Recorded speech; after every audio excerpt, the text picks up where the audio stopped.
Seperti dikatakan oleh para narasumber tadi, tidak mudah. Seperti mencari jarum di dalam semak belukar.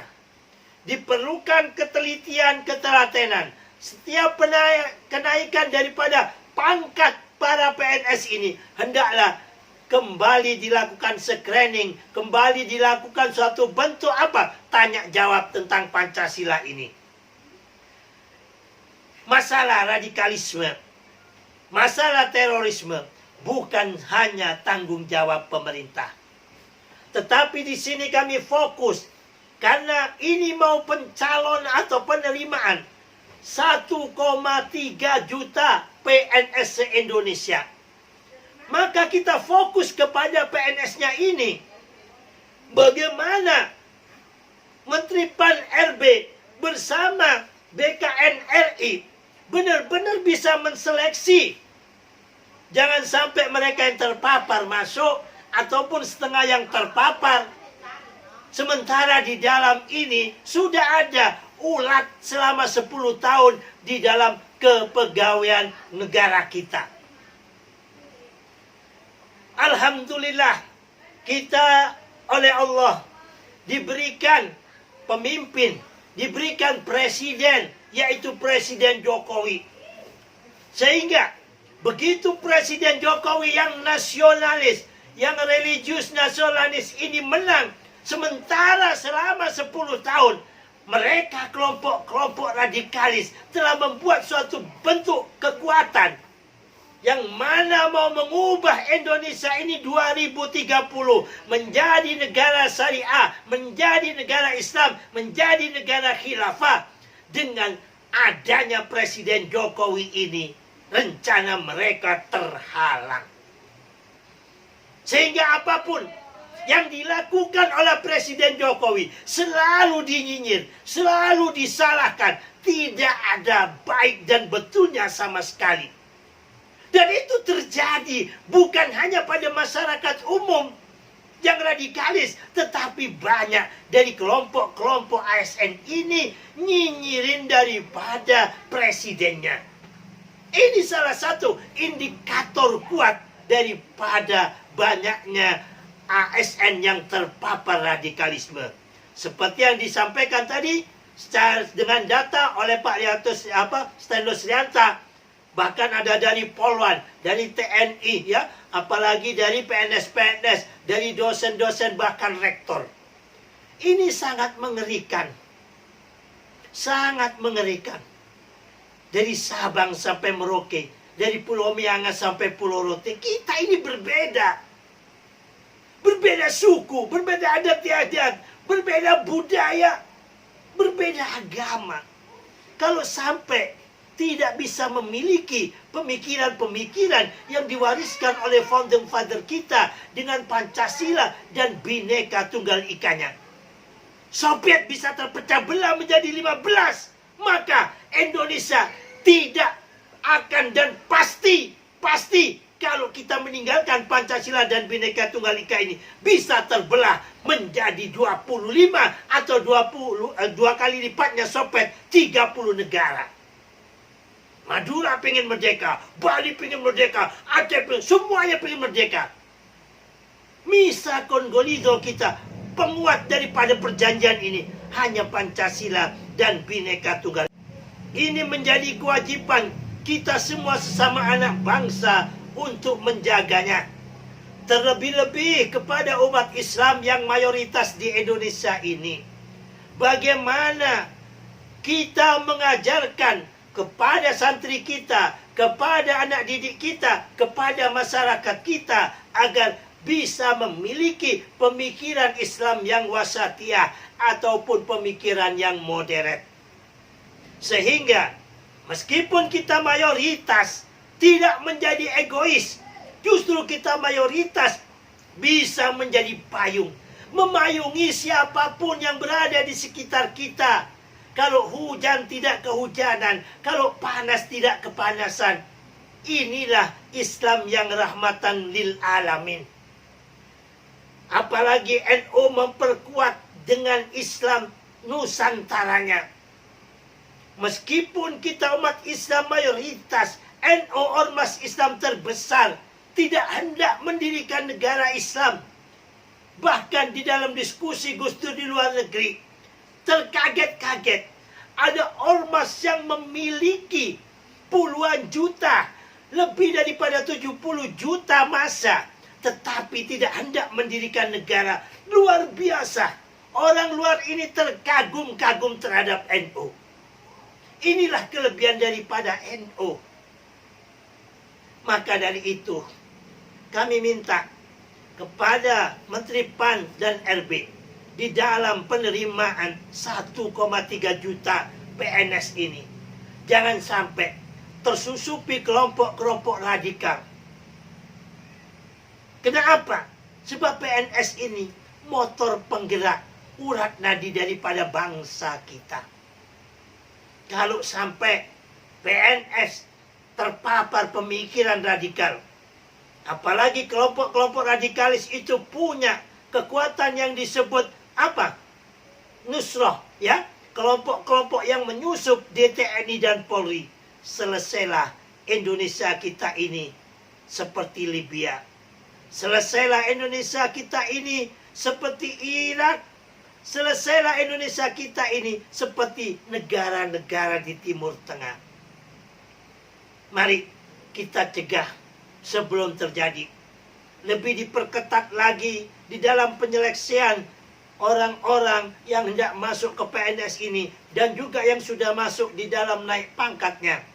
Dan yang terakhir sekali, perlu kami sampaikan di sini kepada Pak Tony Surya, yang menjadi kendala yaitu apa? Dengan adanya pemilihan secara langsung atau pilkada, ya, dan pilgub secara langsung.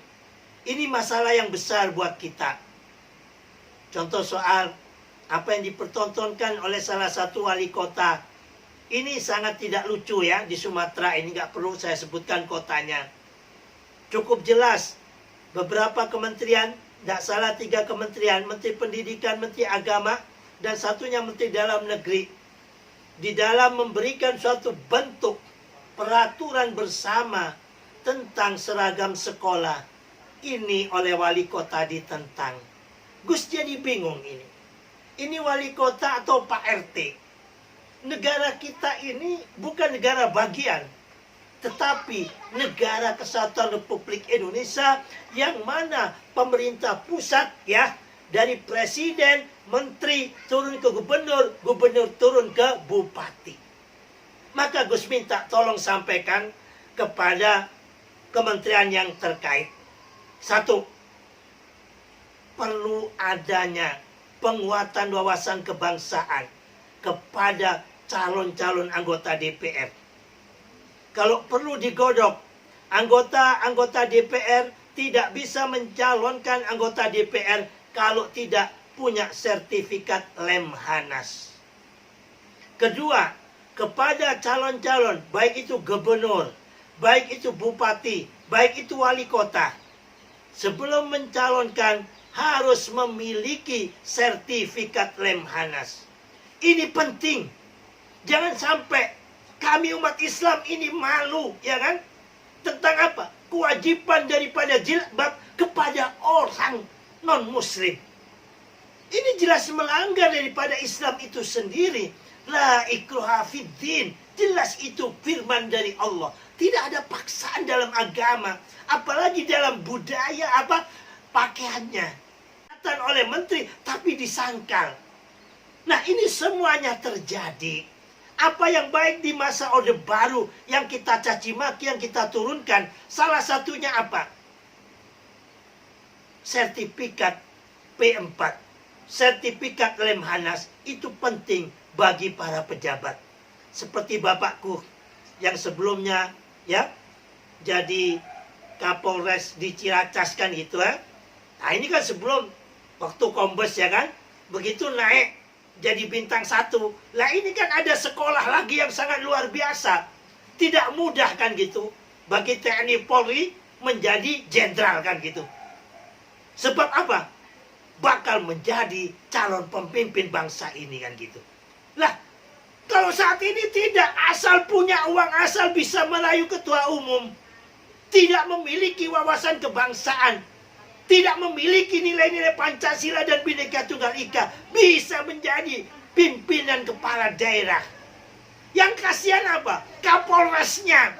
Yang kasihan apa? Dandimnya, kan gitu. Sebab mereka ini adalah tripartit, kan gitu.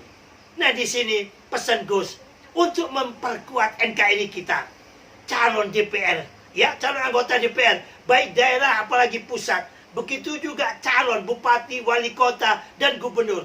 Ini, kalau dulu itu ada P4, sekarang kan nggak ada P4. Paling tidak, lebih hebat daripada P4. Kalau sudah Lemhanas, pasti Pancasilais, kan gitu. Memiliki sertifikat Lemhanas.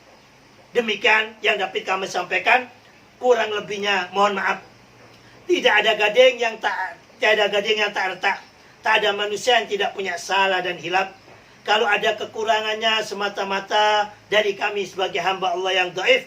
Kalau ada kelebihannya, tiada lain tiada bukan, ada campur tangan Tuhan. Karena hati kita ikhlas, hubbul watan minal iman. Rasa cinta kami kepada bangsa dan negara ini. Kami bukan siapa-siapa, bukan pejabat, hanya kiai kampung yang cinta pada bangsa dan negara ini.